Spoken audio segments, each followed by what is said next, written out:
Okay, what is this, Fight Club? No, sorry. Podcat. Podcast, yeah. Welcome to Podcast, like where we talk about Things other actually, than... yeah, We talk about things other than cats. anything. We mention cats every now and then, but we don't really talk about cats. So, What are we going to talk about today?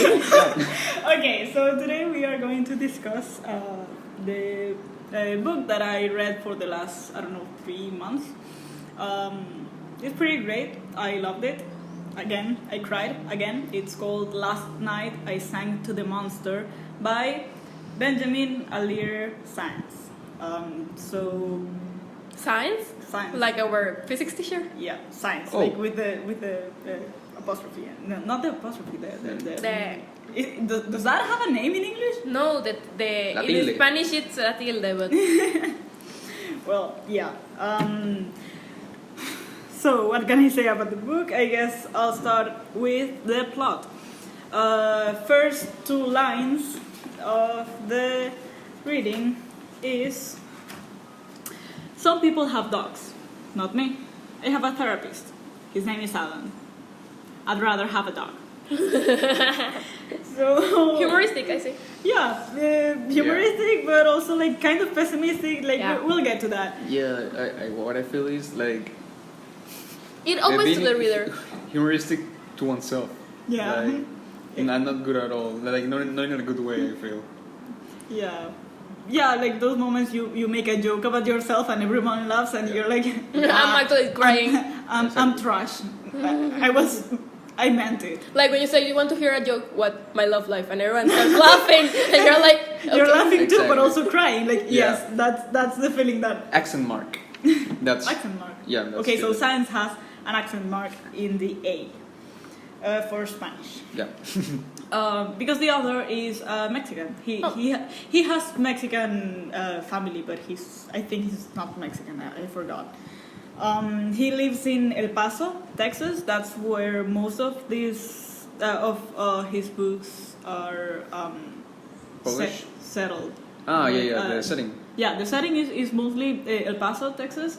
In this one, I think it's never explained because, okay, getting to the plot, Zach, which is our main character, is an alcoholic. He's 18 years old and he's already an alcoholic. He's in a rehab center and he does not remember how he got there. And he does not remember much of what had happened to his past in general. He has amnesia. And many times he says, actually he says it here. He has a conversation with his therapist, and Adam asks, "What do you remember about coming here?" Nothing. Stop. Nothing. I don't remember anything. Nothing. I was somewhere else, and then I was here. Somewhere else? Yeah. Where was that? Home. Where's home? El Paso, Texas. And that's where you were before you came here? Yeah, that's where I used to live. Used to live? I don't live here. I don't live anywhere anymore. What else do you remember, Zach? Nothing. Wow. You sure? I want you to stop asking me what I remember. I feel attacked. So Yeah. here, Tension. okay, so that is literally on the 3rd page of the novel. Yeah. The second and the third one. Starting Zach- strong. Yes, Zach is a really sad character for the most part of the book. He's a person of too few words. We can see here like he's just really blunt and he's nothing. Yes, no, El Paso, Texas. He doesn't want to be there. Yeah. Many times throughout the novel, it said that he can leave anytime he wants, but he doesn't want to leave because he doesn't know where to go. Yeah. Like when you're with a girlfriend, like which you don't love, but you're there because you feel so lonely without her, even though you don't love her. Yeah, that's my Wow. friendship with you. That's... Okay, I'm out of here. I'm definitely a third-wheeler. This is not a tricycle anymore. Yeah. Let's cancel this. Like I'm out. Okay, so poor buddy, he's crying. Yeah, I'm here only because of the cat. You already know that. I'm out. Okay. You're the cat too, so. Okay, so back to the plot. Zach, 18-year-old boy, really sad kid. He's a kid. He says sometimes that he's an adult. No, he's a kid. He's not an adult. He starts hating his therapist. He starts hating everything, pretty much. He goes isolating himself over and over again. There are these cabins in the rehab center where they are, where they live, and they could go like 3 people maximum in each cabin. But he starts alone. And the therapist eventually realizes that he is isolating himself. He doesn't interact with anyone. He doesn't talk. At the second or third week, people in the rehab center tend to discuss and explain their story, like what got them there. He's in a rehab center that has multiple groups, like subgroups, and each group, like there is a multiple personality group. There is Tyler. Yes. In the end, I hope we can connect the 3 books somehow. Okay. That would be great. Like for example, in let's say Marla Singer is the nephew of my main character, or something like that. Oh my god. Anything could happen here. Anyhow, there's a multiple personality group. There is an addict group in which he is because he's an alcoholic. There is I think a depression and anxiety group. I don't remember, but they explain it here in some point. Then, after the therapist recognizes that Zach is trying to avoid everyone and he hasn't told his story and he's just there, like, whatever, I'm here, I have nowhere to go, I'm just gonna be here, whatever, I'm gonna hate everyone and he doesn't have a plan for the future or for himself. He's lost. This poor kid. He's just existing. Yeah, he's just whatever. I hate everyone. I hate myself. I hate remembering. I hate my actually, there is fun fact. There is a repetition here. Page 54. I hated winter. I hated dreams. I hated remembering. I hated talking to Adam, and I hated the fact that change was a word that existed in a dream that I would never have.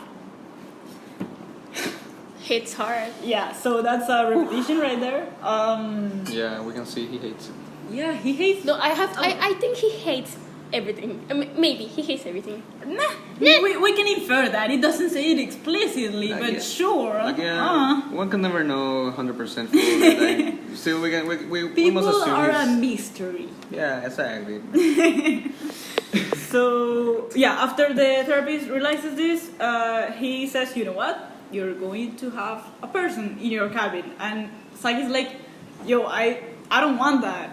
Why are you doing that to me? And and Adam says, like, you know, there's this guy, Raphael, you know him already because he's in your group. He's also an alcoholic. He will be in the cabin with you. Wait, also an alcoholic is this? Oh yeah, you Yeah, mentioned he's an alcoholic. That was like one of the first things that I Oh mentioned. my God, Sure. Diego. Yeah, I listened, but I got lost. Well, yeah, he's 18, he's an alcoholic, and the person that is going to go to his cabin, that is Raphael, he's a 50-something-year-old, he's a 54, I think, year-old grown man, definitely, that he's an alcoholic. We do not know his story yet. Eventually in the book they mention it. And yeah, Zach at first, the first change that I would say that Zach has is that he first is like, no, I don't want this guy, I hate him, I don't know him, but I hate him, I don't want him, blah, blah, blah. He goes there for a pretty long time, and then he's like, you know, next day I just realized that he was not as bad as I thought it was. I was like, no, really? Oh, prejudice. Oh, we're saying. Oh, okay. We have a theme. So yeah, he realizes that he's not as bad as he thought he was, and then he goes like, hey, yeah, you know, yeah. He says like, the thing I like about Raphael is that he's a nice guy, for real nice. One thing on the first time he was in cabin 9, I heard him crying. His crying was real soft and quiet, and it made me sad. So yes, Zack is really an emotional character, definitely. But in several points in the novel, he says that he doesn't want to feel. He doesn't want to feel anything. He never says that he wants to commit suicide. He never says that He wants to be numb. Yeah, and he tries really hard to be numb, but he never gets there. That sounds like Elsa from Frozen. Conceal, don't feel.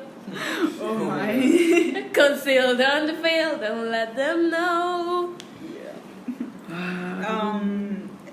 So yeah, they start to get along, and yeah, they start talking.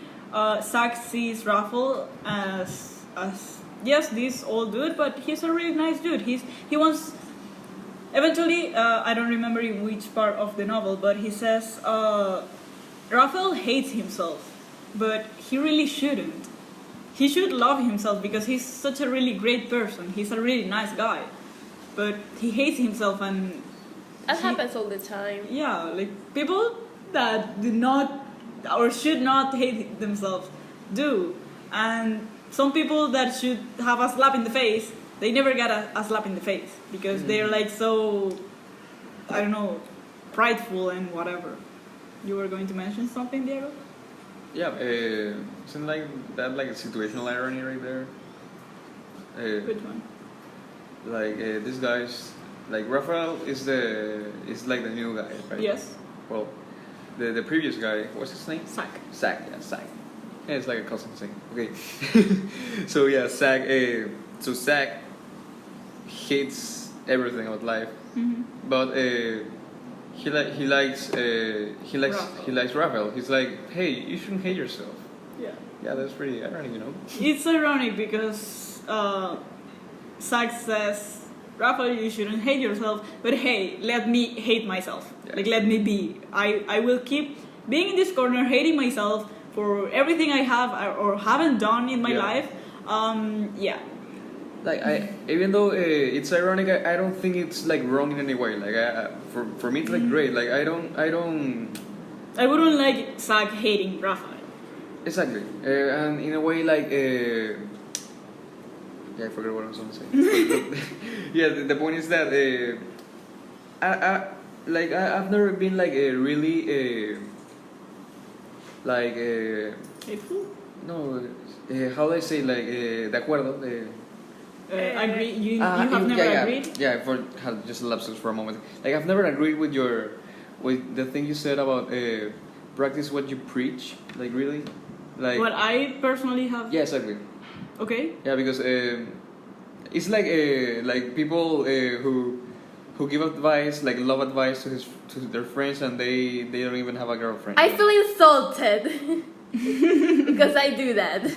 Well, what I'm saying is that I don't agree in practice which, what you preach. in practice what you preach. Either AKA I agree with you. Like Yeah, he's saying that you really do give advice to relationships, but I think you have never have a serious one. But then again, practice what you preach. For what happens if someone that's invalid is giving advice to someone that can walk?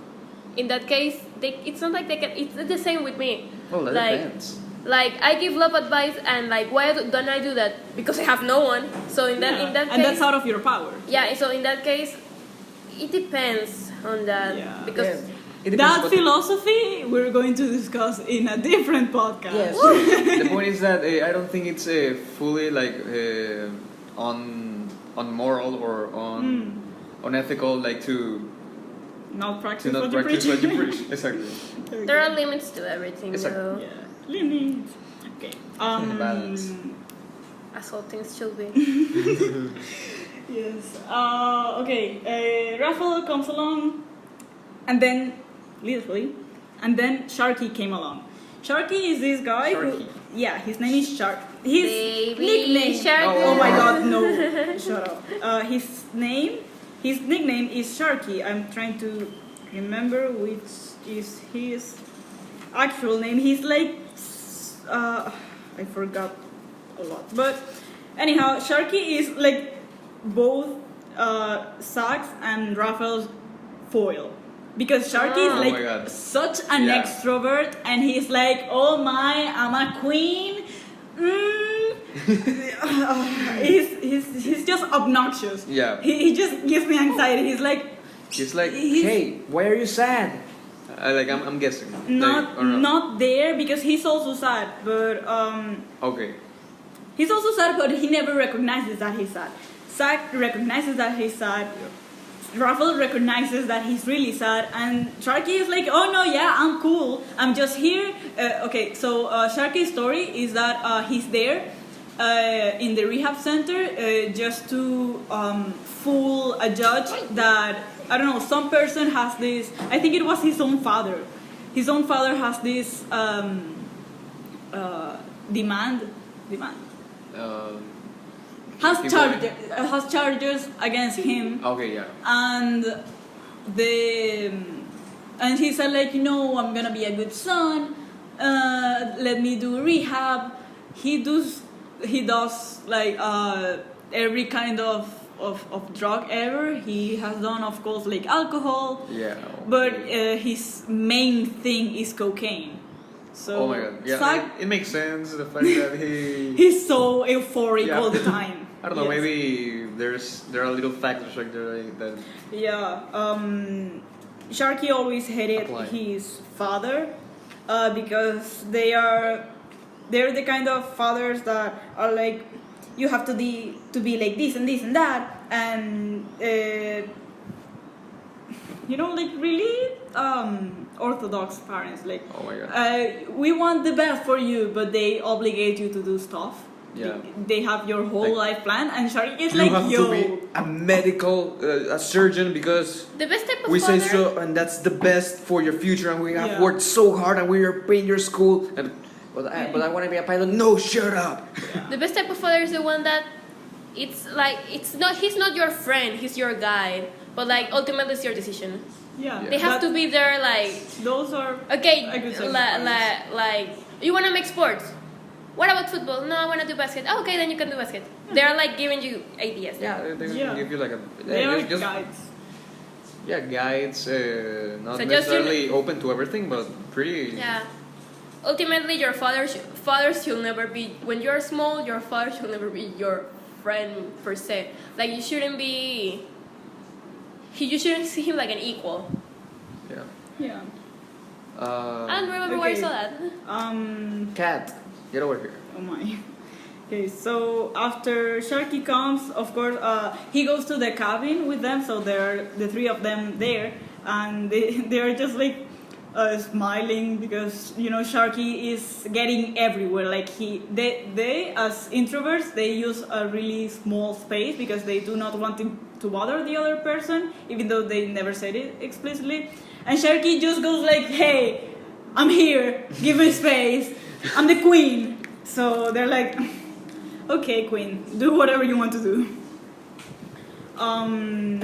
Eventually, what's going on? Okay, so I have to say that in between everything that is happening, there are a lot of flashbacks and a lot of mostly flashbacks going on because like literally between chapters there's this remembering page, literally, like you can see Anna here, it says remembering. Oh, okay. So this in case goes like, there was this guy at school, his name was Sam, and then So it's a flashback, but they tell you it's a flashback. yeah, more or less. And I find it pretty ironic because in between every chapter there is a memory, but Zack wants to forget. Okay. So it's like, yeah, why would you have so many memories if you just want to forget and forget and forget? And, yeah. That's what happens when you're trying to forget something. You're just constantly reminding. It's like, oh, I wanna forget her, Yeah. and you just get constantly reminders of every tiny bit of her. I had a problem with that when I was small, that I saw, I don't know, a monster that was really scary, and I was like, I want to forget. And then my mind like, oh, let's remember Chucky for 5 seconds. And I'm like, no! Jesus, no. Remember one time I was trying to, I was having like, not nightmares, but these creepy thoughts before sleeping. And I was like, oh my god, like I couldn't sleep. And I was like, okay, maybe I should try thinking about something about something, I don't know, that's not scary. And I started thinking about, no, oh my god, Timmy Turner and Fairy Godparents. Fairy Godfathers. Odd Parents. Fairy Odd Parents. Yeah. Fairy Godparents. Yeah. And I started thinking about that and actually fell asleep. No, I had a problem that I was like, okay, let's think about unicorns, and the unicorn transformed into the Exorcist. Okay, going back. Yeah, going back, I think this one is going to be a really long one because we keep interrupting. I'm gonna shut up now. Yeah, let's all just shut up. Yeah. Okay, in groups they discuss. It's like these alcohol anonymous AA meetings. Anonymous alcoholics. Yes, that something like that. AA meetings in which everyone like tells their story, but they also have these homeworks because they have a therapist there. Everyone's. Oh my god, we're going back to Fight Club. Yes. How was it the same? No, but these homeworks are like personal homeworks. They try to analyze themselves and write 5 things that you did well in this week, whatever. In this case, they have this not homework, but the group work they have to do. That they mention each person in the group, and they say like Liz is in charge, Zach is in charge, Mark is in charge, Kelly is in charge, Maggie is in charge. Each one of these is a character.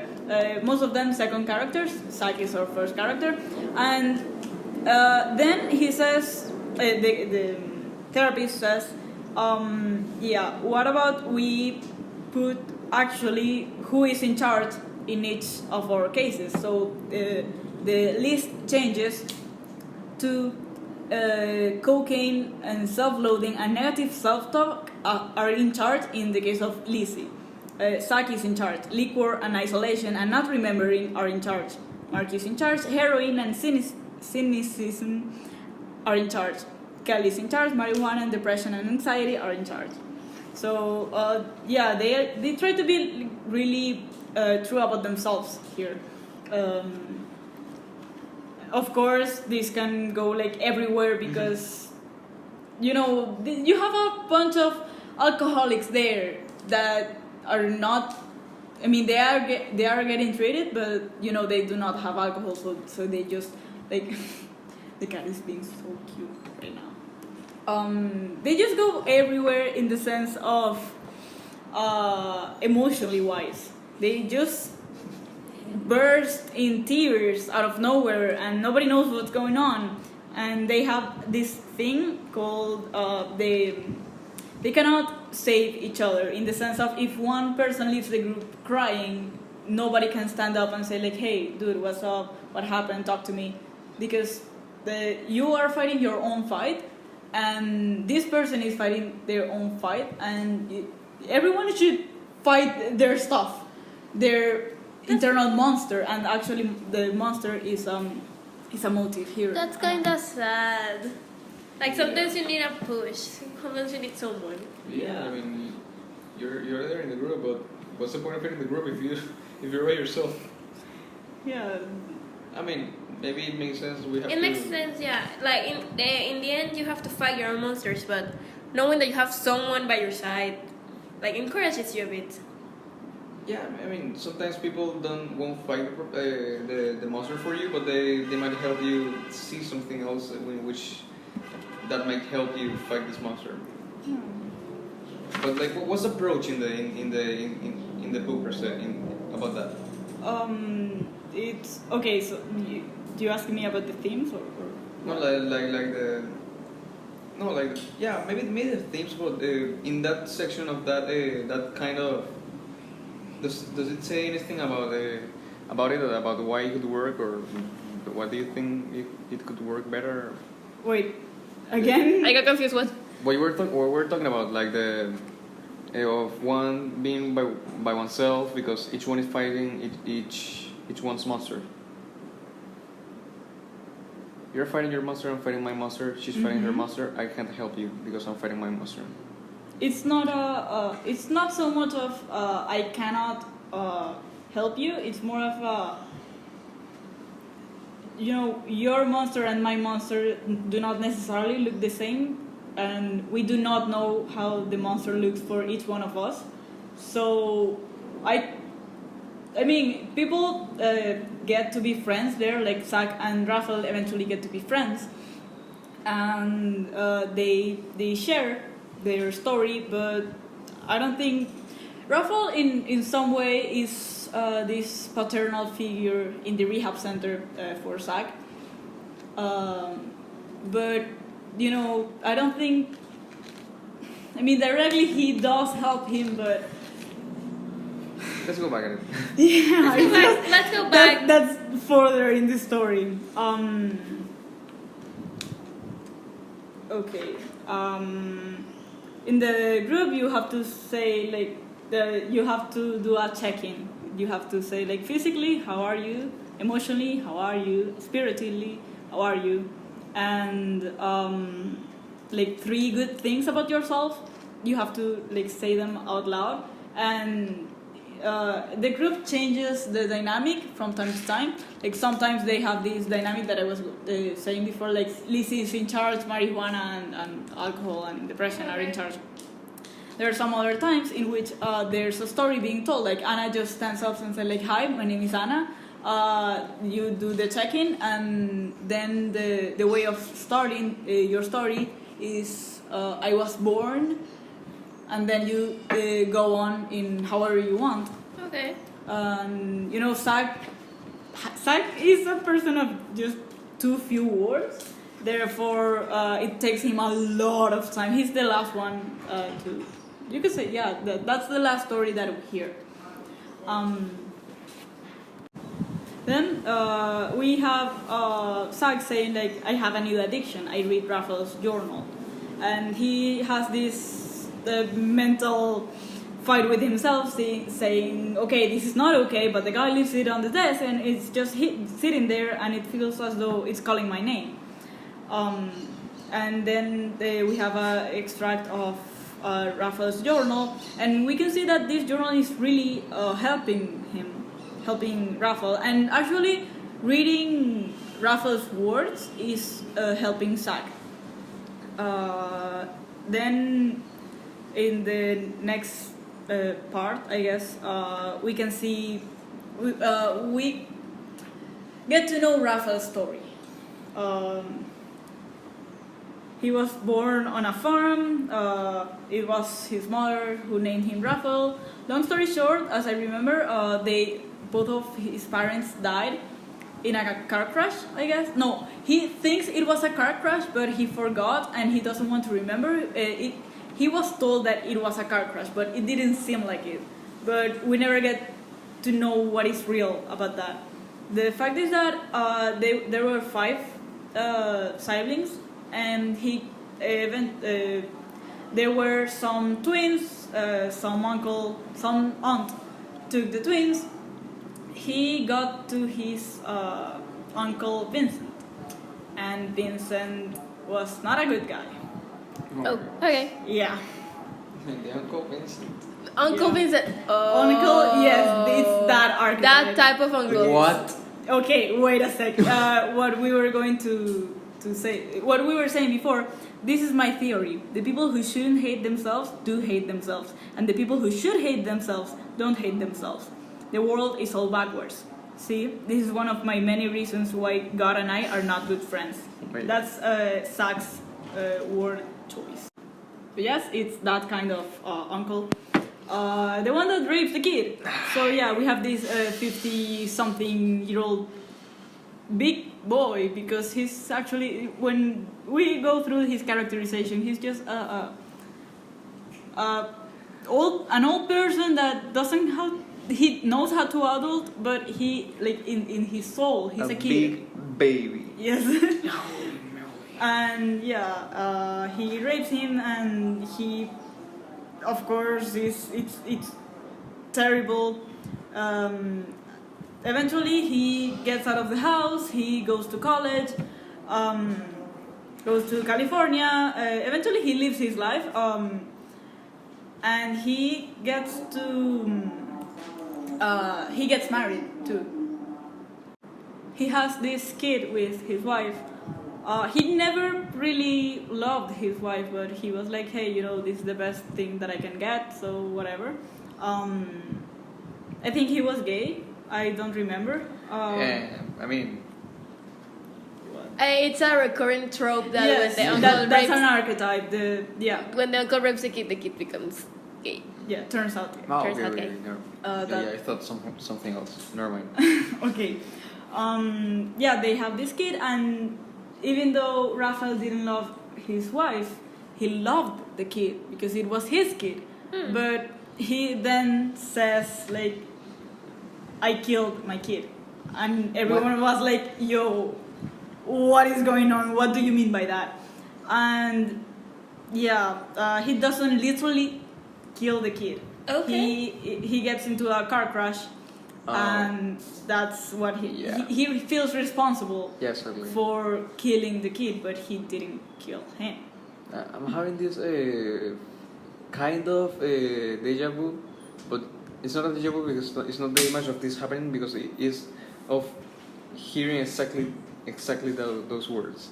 Oh. Like I think it's also a recurring scene, you could say, like a parent or an adult. I think that's what you mean. Beating themselves up because they think they are responsible for. Not only that, but literally. The scene per se. Literally saying I killed the kid. Like I'm pretty sure I saw it in a series or something. Like literally, I killed the kid, but it was a car crash. Yes, I don't know, but I get it. Yeah, I mean, homework this for is the people here and for me. this is the second time that I read the book. Therefore, there are a lot of things that I said, like, hey, haven't I read that before? Of course, I read that before. Yes, same book. Some characterization here. Zach admires Raphael because he acknowledged his pain, his sadness, and he says, I don't know why, I just didn't see Raphael as some sad beat up guy. He was bigger than all that pain. That's how I saw him. Maybe that's how I wanted to see him. And Zach is really troubled. He makes a lot of rhetorical questions. One of the biggest ones is in page 75. I now love it, and I think that's a theme also. Am I being true to myself if I want to forget? Okay. That's amazing. I loved it. I really love that phrase. I really want to discuss that with you. Like I don't know if right now if we have time or later or another podcast. Another podcast, would be great. or else we will go and because go. I have to think more about that. Because, Yes, I have made myself that question over and over again because I come from Venezuela, so there are many things that I wish I could forget. But would that be being real to myself? Yeah. To everything. So Philosophical. Yes, it's great. I love that question. He makes a lot of rhetorical questions. And also, his therapist makes a lot of questions to Zach. And most of the time, he doesn't want to... He either avoids the question or he says things like, no. In this case, Adam is asking him, has anybody ever told you that you're a beautiful young man? And Zach shakes his head, saying, why would anybody want to tell me that? And then Adam makes the reference of Mr. Garcia that used to be the literature teacher of Zach, Raphael and himself. And he says, our eyes are telling you that you're a beautiful young man. And Zach says, don't say that. Don't ever say that. Don't ever say that. This here was a metaphor because, eyes cannot literally say anything. Yeah. But they can metaphorically say a lot of things. or personification maybe? Yeah, I was thinking that personification. Yeah, that also, yeah. Okay. Yeah, I'd rather go with that. And it's beautiful, that thought that there are somebody's eyes that could see you And you could feel that, but Zack, of course, doesn't feel that. He doesn't want to feel that. He doesn't want to feel at all. Yeah. He's a troubled kid. I love him, but I hate him. We live in troubled times. Okay, going on. After this, after Raphael tells his story, there are not many days he has left because he did his catharsis. He paints. They paint a lot in this rehab center. So there's this painting that he does that I really loved it. I don't know where it is, and that makes me mad. Is there a picture right there? No, but I'm joking. there's a lot of meaning in that painting, and I cannot get to where it is, and I'm getting mad because of it. I'm guessing it will be vivid imagery, the way it was described. More or less. I wouldn't say that, but it's great the way that it's described and how like the whole scene there is just really amazing. The thing is that is one of the last, the final. Here it is. The final pictures, the final painting he does, or one of those. For sure. The sky was really deep blue, not like it was day, but like it was night.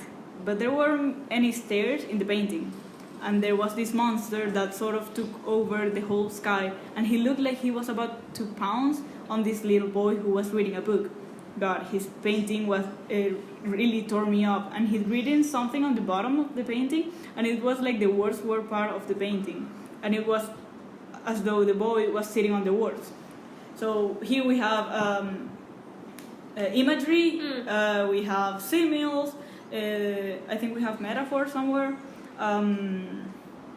It is great. The thing is that I love the writing Raphael does. He reads, I can hear the warning, the whisper. There's a monster in the room. The whisper becomes a scream.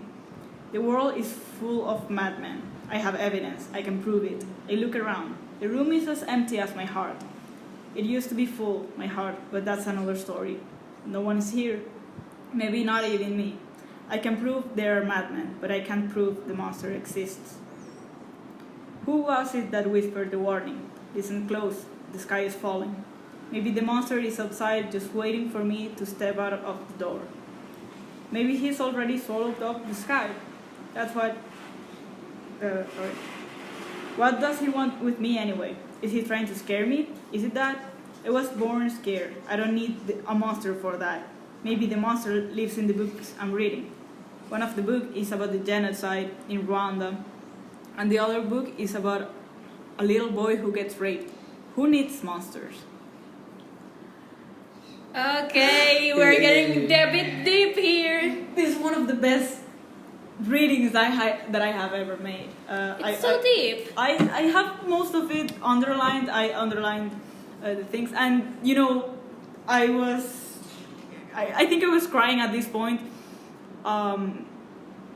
Zack asks Raphael, "Is that boy you or is that boy me?" Wow. And then I started crying for real. Yes. Holy shit. Sharky still Hitting me with the feelings. Yes, definitely. Sorry.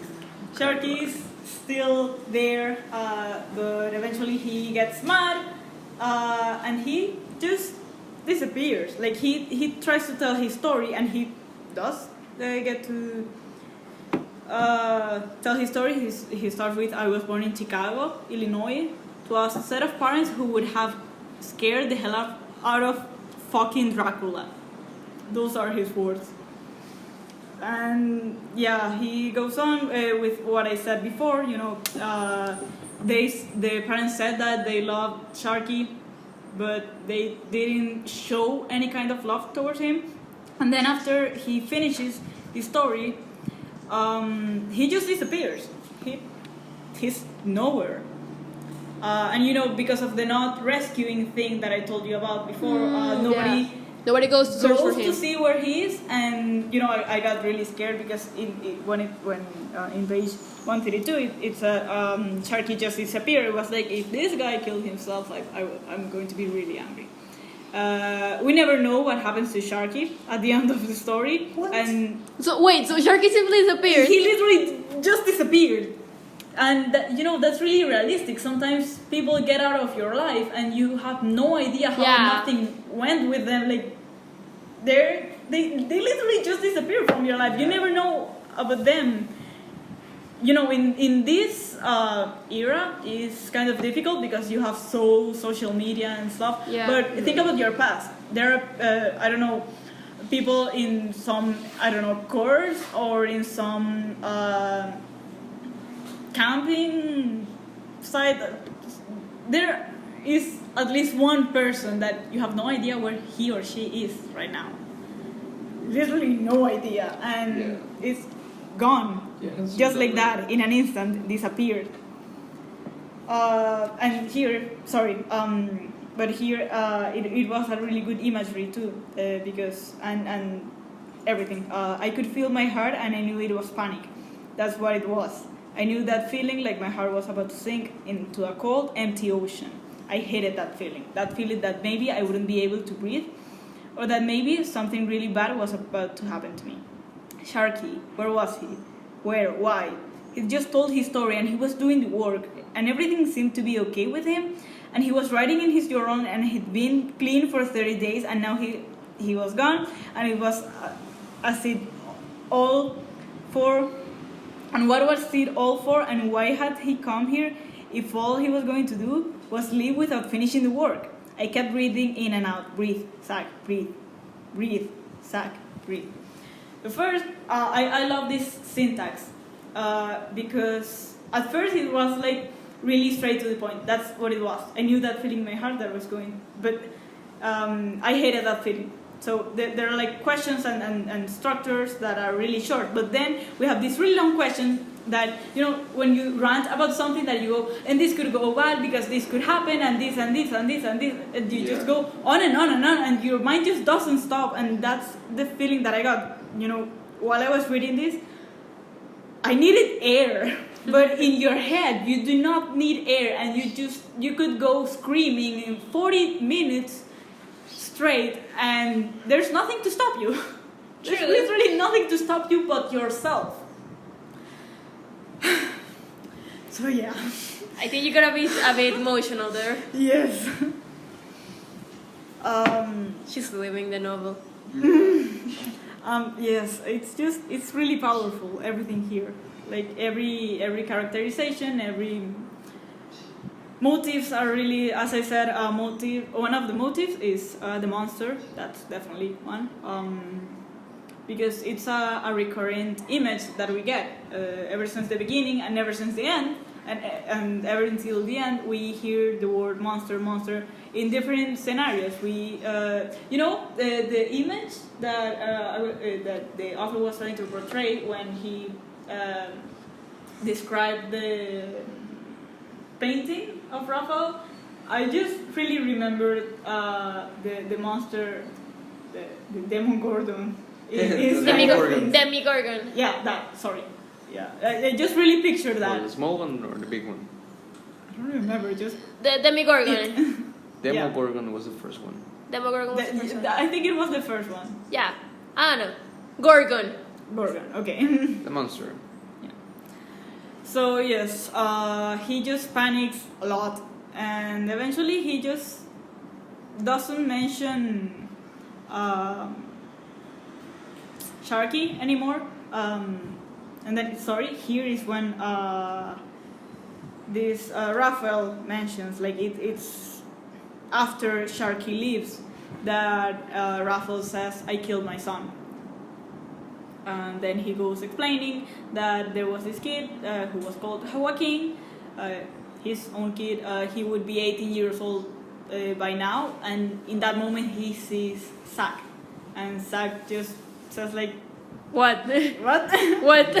Wait a moment. He looked at, I haven't spoken his name since his funeral, 11 years. He looked at me. he'd be 18. He gave me a crooked smile. And I wanted to say, I'll be your son if you want to. I will be. I'll be a good son. But I didn't say anything. I just tried to smile back at him.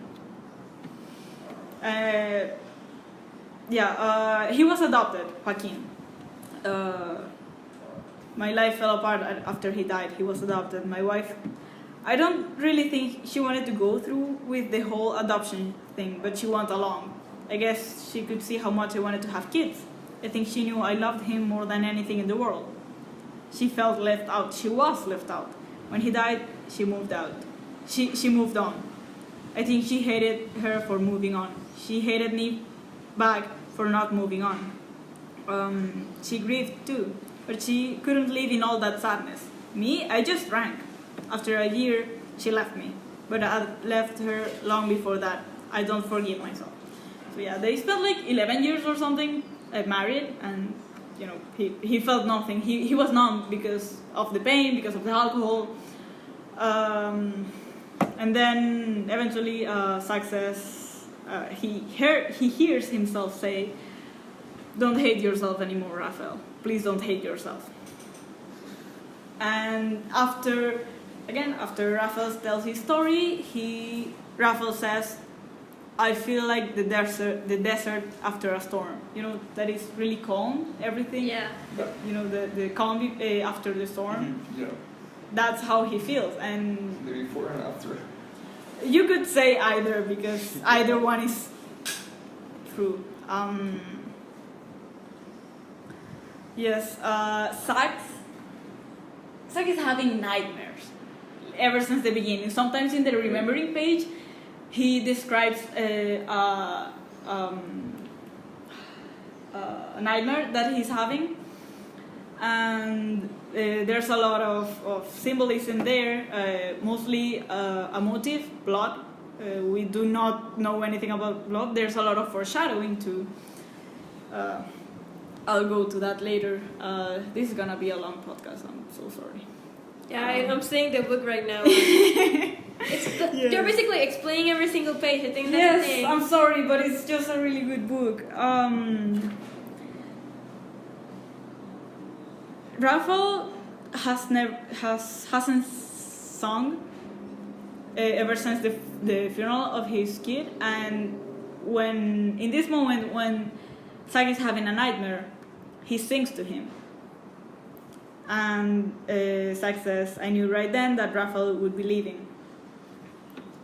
And how can you live when you don't know how to sing? That's one of the rhetorical questions that he makes. So, you noticed something, Diego? Yeah. Tell us about it. Last night I sang to the monster. Yeah. Singing is also a symbol or a motive. You know, there's one I'm quite curious about. Like, you mentioned to me, you have found like this motive of this, like, turn pages or pictures. Yes. In the first page, it says little pieces of paper, and there's a brief description of how the mood is going to be in the next section, and it says little pieces of paper. These pieces of paper are mentioned throughout a lot of times. Eventually, it says, "My father wasn't right about me. I'm not a good kid. Yeah, look. I'm just a piece of paper with the word sad and a bunch of cuss words written on it. A lousy piece of paper. That's me. A piece of paper that's waiting to be torn up." And you know, that torn up is also a motive, because many times in the book, he says, like, "Raphael, he tears me up." And I just keep seeing this image. And in the cover of the book, there is this face of what we suppose is Sáenz, and his face is a little bit covered by pieces of paper. The ripped Pieces of paper.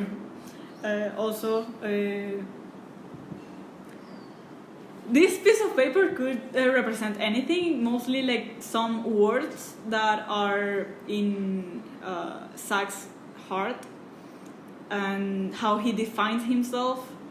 And of course, most of the time, there are bad things there. Eventually, towards the ending, he says, "At first, my mind was free of all pieces of papers that were lying on its floor." So yes, eventually, he gets better. Yeah. Also here, juxtaposition after Zach leaves. After Raphael leaves. Juxtaposition. Juxtaposition is when you have this. I mean, one concept and then you have the opposite of it. You have like a comparison. Yeah, right.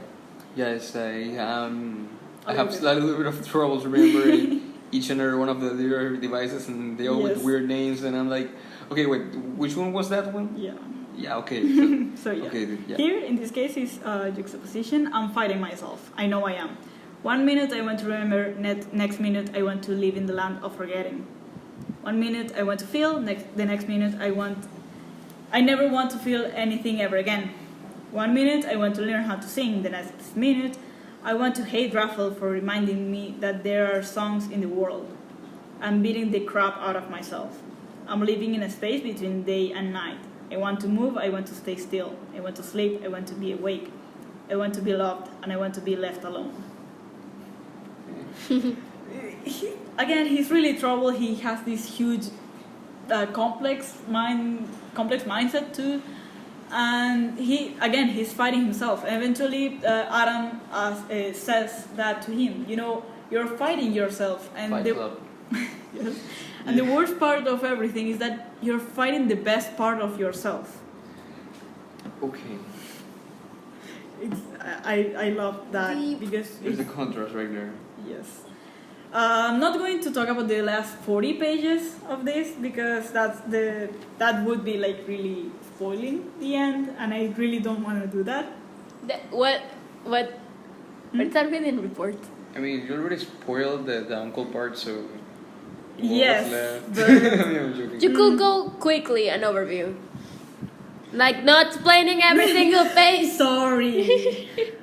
No, but like this story requires that actually. Yeah. Yes. This is an exception of that. There's like a lot of detail, and which is relevant and deep. And okay, whoever is really interested in this, actually read the book and have your time Let's to do a analyze spoiler it. alert here so that you can continue with them. Yeah, Okay. So just do an overview, a quick overview. Okay. Eventually, Zach just let's say he keeps having classes.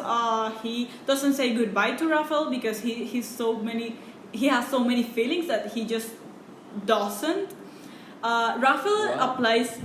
He has so many feelings that he doesn't say goodbye to him. Okay. Not that he doesn't feel. Yeah, exactly. I understood. You understood that.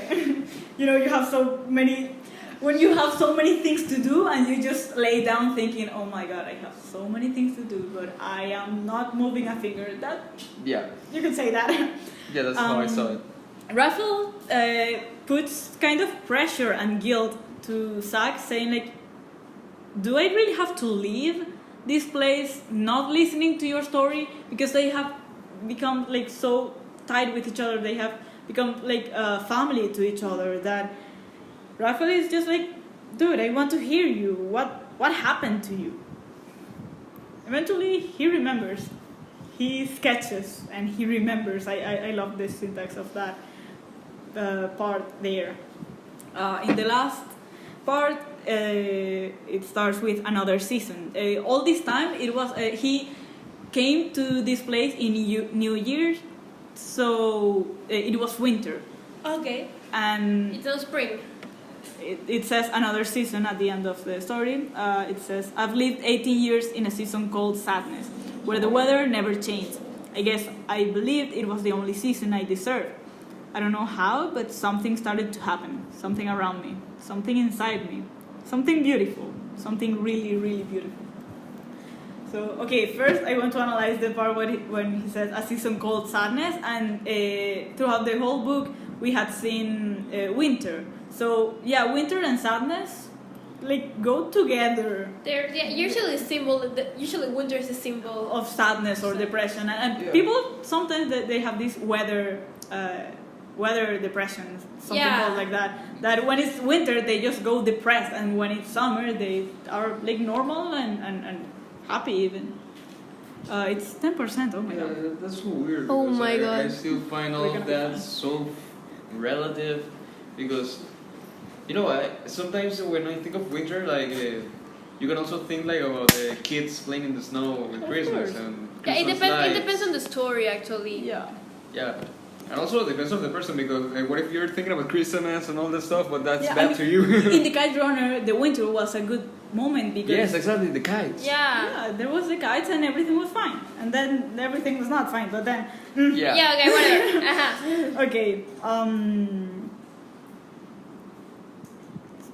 yeah, Zack keeps fighting himself, even though he goes to all the groups. Then he just has this huge breakdown. He has like 4 days in bed, and he's trembling and dreaming and remembering and everything. And long story short, there's this recurrent character that goes on and on in his head. That is Santiago. Santiago is his brother, and we had seen many times that Santiago was like really aggressive, and he was doing cocaine and heroin and marijuana and alcohol, and he was doing all sorts of drugs, and he was really aggressive. He at one point pointed a gun to Zack's face, I think, and Zack I think he didn't feel anything. He was just like, or was it a dream? I don't remember well. I think Zack doesn't either, because I think he wouldn't be surprised if it was either a dream or a memory. The thing is that eventually Zack tells Adam that Santiago killed his parents, and that for some reason he had left him alive. And then Santiago, Zack has this recurring dream of Santiago having a gun in his hand and saying "Eeny, meeny, miny, mo," and pointing like to himself, and then to Zack, and then to himself, and then everything went black, and there was a gunshot, and he just wakes up and stuff like that. Turns out this "Eeny, meeny, miny, mo" was the last scene he remembers before Santiago shoot himself. What? Okay. For some reason that he does not know, that Zack doesn't know, Santiago left Zack alive. And, he has this huge question of, was it because he loved me? Was it because he hated me and wanted me to suffer all this pain? Was he not thinking? He was obviously on drugs, but what happened there? It's terrible.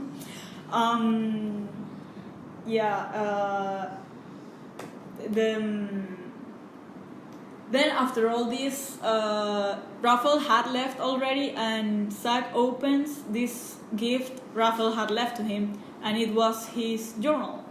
And he says, he basically says like, I knew that you were reading my journal, so you might as well keep doing it. I hope my words get to help you somehow.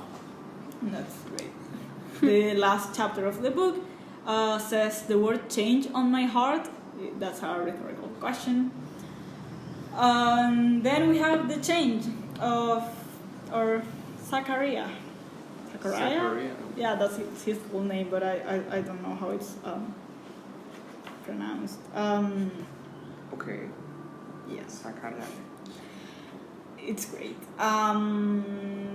Yes, he has this last day there, and one of the themes that is also the first maxim that I discussed was one day at a time. Yeah. One sober day at a time. Oh my god. That doesn't apply to me because Yeah. I'm not an alcoholic, but You're sober. yes. Yeah, we can. We extract the essence of the saying. So you can get what it means, and you can extrapolate to one sober day at a time. Once you are an addict and an alcoholic, not going back to that is really painful, and it's a work. It's a work that continues to be in progress because you never. Yeah, let's try one day without phone at a time. Yeah, actually, Raphael said at the beginning, they say that if you can keep one full day without alcohol, you can keep a whole lifetime. How? just one day at a time.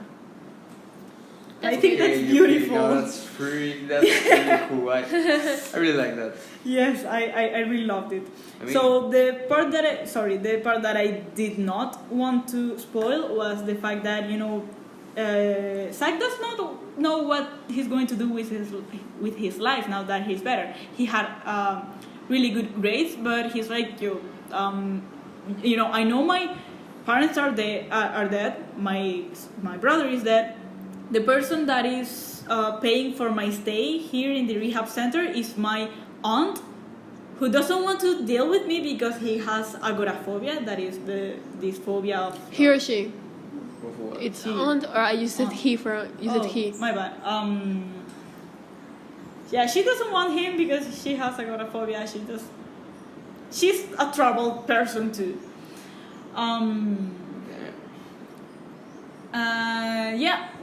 What am I going to do with my life now? And Adam, his therapist, tells him that, you could go to LA. And Sai is like, why would I do that? And he's like, there's this person. Don't die here, Sorry, please. because- Oh my god! You're not going to know the end because I'm going to die first. I'm better now. Okay, what? Is the book? Is the water? Is your No, throat? I don't know, it's my throat. Oh. I mean, you've been speaking for 1 hour non-stop. Yeah. That happens to me. Take your time. Yeah. He goes there, and in the airport, there's this person that has his name on a pamphlet, not a pamphlet. When someone picks you up in the airport. The cardboard, Yeah. the little board with your name. Yes. The thing everyone sees but nobody cares.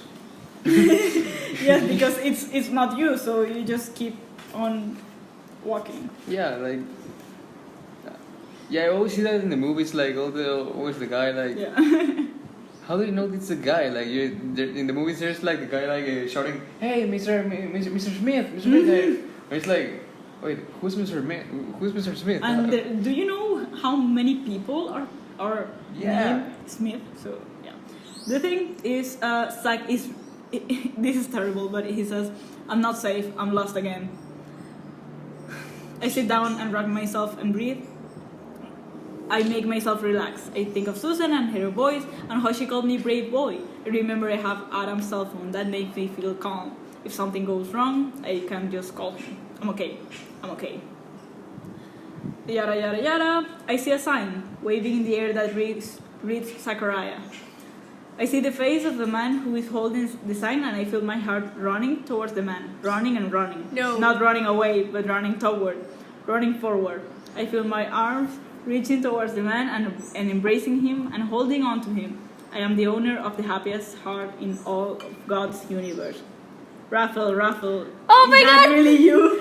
I knew Is it really you? What? I knew it! I feel his arms around me. I hear him whispering, "Yes, Zach, it's me." That's so cute! So yes, it's beautiful. I cried a lot. at Actually, that when you moment. said it, when you started saying like, wait, and like my heart started beating, I was like, tell me that's Raphael! So yes, after a while, he says like I don't know, like 6 months after. So this afternoon, I am going to get a new name. I'm not going to be Zachariah Johnson Gonzalez anymore. I'm going to be Zachariah de la Tierra. He's gonna change his last name because Raphael wants to adopt him. That's so cute! I love that! I cried a lot. That reminds me of Matilda for some reason, the movie of Aw. Matilda. But in the end, she was like, teacher, adopt me. And then she was like, okay, I'll adopt you. And it was like, Oh. So yes, well, I mentioned a lot of motives. So yeah, that's the plot. I mentioned several. oh, that's just the plot. Yeah, but in the middle, I mentioned many literary devices, many character analysis, many motives. Okay, so I would be missing mood. Anxiety is a mood. It's a big mood in this reading because with the short sentences, as I read before, the short sentences and then a really long one that just goes and this and this and this and this and you keep not having air. That is anxiety. I would say that. Yeah. I had a really anxious feeling reading this over and over again, and hopeless too. I was hopeful, but in this reading, because I knew how it was going to end, so I was like, no, Zach, don't give up. You're going to do great. Come on, you're going to be so happy. You have no idea. But the first time I read it, I remember being like, oh my god, if this kid dies, I'm going to cry. And die with him. Emotionally. Yes, emotionally, a part of me will die, because this cannot be the end. When he was having this panic attack because Sharky had left, or these really huge memories and sad dreams, and I was like, please don't die. I was really scared. Also, indifference at first, when he says some people have dogs, not me. I have a therapist. His name is Adam. I'd rather have a dog. That is really indifferent. Whatever. I don't really care about that. So I was like that, and I got also really sad reading those few lines. But they'll be like I in the inside I really care, but at this point I don't have like hope. Yeah. It's like hopeless. Yes, that is how I felt. He felt. Yeah. But yes, now trying to finish here. Themes, as I said, one day at a time, one sober day at a time. We should. Well, this goes with the Maxim, with the Maxim podcast, the second episode. Yes, just. Well, this is actually the 5th episode. Now that I think about Yes. Don't try to push yourself to think that I'm going to spend like 10 years like this, and no, dude, you have no idea what's going to happen like tomorrow. So why? It's not why would you care about 10 years from now, but don't make that your big goal to be in 10 years from now, because that will you have to go step by step. That doesn't exist. Yes. Yeah. You never know what's going to happen. So just don't. Also, I really like the theme of, it doesn't say it explicitly there, but you're not the exception to the rule. Except. You're an alcoholic. Yes, you're 18 years old. Yes, you are really sad and you have a troubled past, and that doesn't make you any different from the others, because That's something mentioned in Fight Club many times. You're not special. yes, I remember that from the movie. Oh yeah. You're not special. Sometimes in this generation of ours, I think we plenty of time think that we're special, that we're different, and bunch of special snowflakes everywhere. Yes, so it's like, dude, settle down, think for a while that you are just like everybody else. No, I have those moments where people are like, "Oh, I'm so special, I'm so different to all of you. No one's like me," and it's like, Yeah, I can name you, Yeah, you a list of people that are like you. I think we all have one in mind right now. Oh no, we have the same person. Yeah. No, but I can say that by myself, I do that a lot too. That I'm like, I'm different from the others, and I have always thought that, in the podcast we discussed that, at first I was this really weird kid, and I was the only one, but within my group. Yeah, within your section. Exactly. Within a bubble, you can say that, this is the only person that does this. This is the only person, and you can pinpoint things, but in the broader You're not the scenario, only one. Yeah. you're not alone. You're not the only one.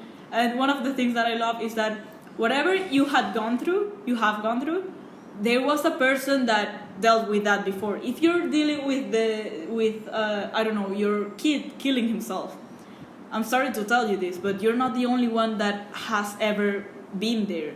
There are people that are gonna. You're saying that people don't understand your pain. There are people that will understand your pain because they have happened. There are people that aren't understanding your pain right now. Yes. Like literally. There are things that things happen. Yeah. And beep happens. Yeah. Of And course, beep. We haven't said enough swear words already. Yeah. Shit happens. Okay. Well, I didn't want to say it. But you have to go through it, and yes, yes, the question that are we true to ourselves if we want to forget, that I think is a really huge theme, because really, if Zack forgot that all his past had happened, then what was left? There was nothing left. Not really. I don't think so. Yeah, I get it. Yeah. But the question still stands. And okay, so every time a person leaves the rehab center, they give them this medal that is a Hamlet quote saying, "To thine own self be true." That pretty much says that is like one must be honest in his ways and relations. So, be true to yourself, be true to your actions, be true to whatever you're going through, because nobody else could. Like, just go with it. Okay. Go for real. And Zack was trying to lie to himself over and over again and trying to forget himself over and over again. But in the moment he accepted himself and his past and his new habits, these new actions that he was going to start from then on, then everything changed for him, for the better. You have to hit bottom in order to reach enlightenment. Yes, there's only one way to go when you have hit rock bottom, and that way is up. Yeah. Yes, I have it. Oh wait, that's a maxim. Yes, once you hit rock bottom, there is only one way. Up. So yeah, that was, what's the name of the story once again? Okay, so after an hour and a long time. That was last night I sang to the master. I could be here like for 3 hours additional while discussing this. I don't think that would be healthy for your throat. Nor for my brain. Yeah. Yeah. Not for my emotions either, because I might cry. But yeah, that was it, I think. Interesting story, I have to say. Yeah, like powerful, mostly. Like. Yeah, you show so many emotions after that. Yeah, but I mean, what I mean is like I want to read it, but I don't think it will be the same. But but in a time, in a long while, when you forget everything about it. Yeah. Also, last motive that I would like to, I don't know if it's a motive or if it's a symbol, but eventually when Zack realizes everything, he just goes like, and I sang to my monster, and that's when he. Oh, roll credits. Yeah, he starts to be joyful. He gets better after that point. So yes, that was it, I guess. Interesting story. I loved it. So yeah, that was favorite author of mine, by the way. What? Favorite My author. favorite author. Oh. Offer. Yeah. Pronunciation. Hospitalization. What? Yeah, I'm Get out. out. Never mind. Yeah, let's Stop stop recording this. this. Just Okay, stop. bye.